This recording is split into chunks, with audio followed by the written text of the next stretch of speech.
Lord, hindi ko po ginustong masira ang pamilya namin. Dati, sabay-sabay kaming kumakain. Ngayon, kahit magkakasama, parang magkakahiwalay na. Kung may nanonood nito na nasasaktan dahil sa sariling pamilya, manatili ka. Manalangin tayo. Panginoong Diyos, lumalapit po kami sa iyo ngayon na may pusong mabigat at sugatan. Sinabi mo po sa iyong salita na darating ang panahon na magkakaroon ng pagkakahati-hati kahit sa loob ng pamilya. At Panginoon, masakit pong tanggapin iyon. Hindi po namin inakalang ang mga taong pinakamamahal namin ang siya ring magiging dahilan ng aming luha at katahimikan. May mga tahanang dati puno ng tawanan, ngayon ay puno ng distansya. May mga salitang hindi na nasabi at mga yakap na hindi na naibalik. Ama, ikaw po ang nakakakita ng bawat luhang lihim, ng bawat gabing tahimik pero mabigat sa dibdib. Kapag nagkakaiba-iba ang paniniwala, kapag nagkakasalungat ang desisyon, nagkakaroon po ng lamat, at minsan tuluyang pagkakahiwalay. Ngunit kahit nagkakawatak-watak ang pamilya, ikaw ay nananatiling malapit.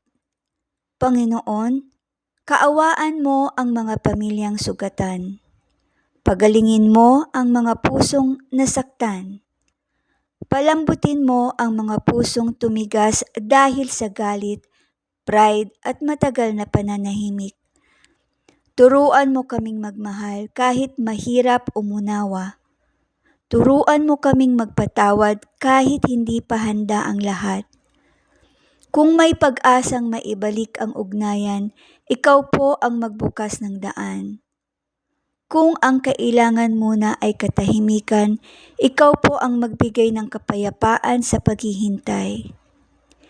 Ipaalala mo sa amin na ang pagkakahiwalay ay hindi katumbas ng pag-abandona. Ang distansya ay hindi ibig sabihing wala ka na. At ang pagkabasag ay hindi katapusan ng kwento. Kahit wasak ang pamilya, ang iyong pag-ibig ay buo pa rin.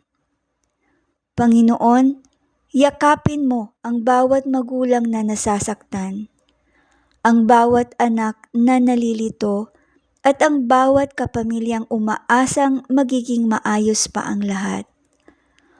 Punuin mo ang mga bakanting upuan sa hapag ng iyong presensya, at sa gitna ng sakit, hayaan mong muling sumibol ang pag-asa. Pinagkakatiwala po namin sa iyo ang aming pamilya. Gawin mo po ang hindi namin kayang gawin. Sa pangalan ni Jesus, Amen. Salamat sa pakikinig at pananalangin kasama namin. Kung nais mong bumalik para sa susunod na panalangin, narito lang ang Pinoy Overcomer. Pagpalain ka ng Diyos.